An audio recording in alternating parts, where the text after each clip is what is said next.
Samira Khan reporting there. Now, it is holiday season and each culture does put its own stamp on making this time of year special. For the African American community, there is a relatively new festival week known as Kwanzaa too, although its origins are a bit unusual, as Maupin explains. The holiday season in the USA is rather intense. There's lots of shopping, lots of TV specials.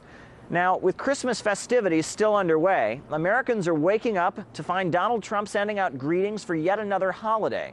Today marks the first day of Kwanzaa, a week-long celebration of African American heritage and culture. Let us celebrate the richness of the past and look toward a brighter future. Never heard of Kwanzaa? Don't worry, you're not alone. According to a survey taken in the last 3 years, this holiday, seen as the African American Christmas, is actually only celebrated by less than 3% of African Americans. Do you celebrate Kwanzaa? No, I don't celebrate Kwanzaa. I don't. Sort of, kind of. I try not to get too involved with so much hype of all these different festivities. Do you know anything about the history? Is it something you identify with? I really don't, no. I haven't really been exposed to much about Kwanzaa. I actually don't think too much about it. I grew up celebrating Christmas. What do you think about Donald Trump sending out a statement for Kwanzaa, today? A lot of stuff that he does is pretty hypocritical, so nothing he does could surprise me.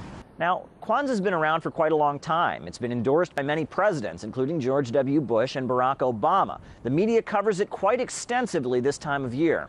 Kids are ecstatic for the start of Kwanzaa. Kwanzaa, a holiday that millions of people around the world hold dear. A secular celebration to honor African American and Pan-African heritage and values. A week-long holiday that inspires African Americans to take pride in their cultural roots and reinforce principles to live by. You see it in a number of places, whether it's MSNBC, whether it's the New York Times, whether it's the LA Times, there's fawning coverage of this event as if it's a real event. More coverage, I would dare say, is given to Kwanzaa, considering how few adherents there are, than even Christmas and Hanukkah. So what is Kwanzaa? What is it all about? Well, the holiday was started back in 1966 by Dr. Maulana Karenga. He's a black nationalist, and he felt like the holiday would strengthen the African American community and resist the white majority.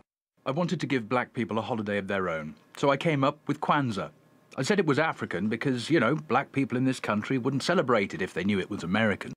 Now, just 5 years after he came up with Kwanzaa, Karenga actually went to prison for torturing 2 of his female followers. Now, the media generally chooses to ignore his jail term and his nationalist views when they do coverage of the holiday. They also still invite him on to talk about it.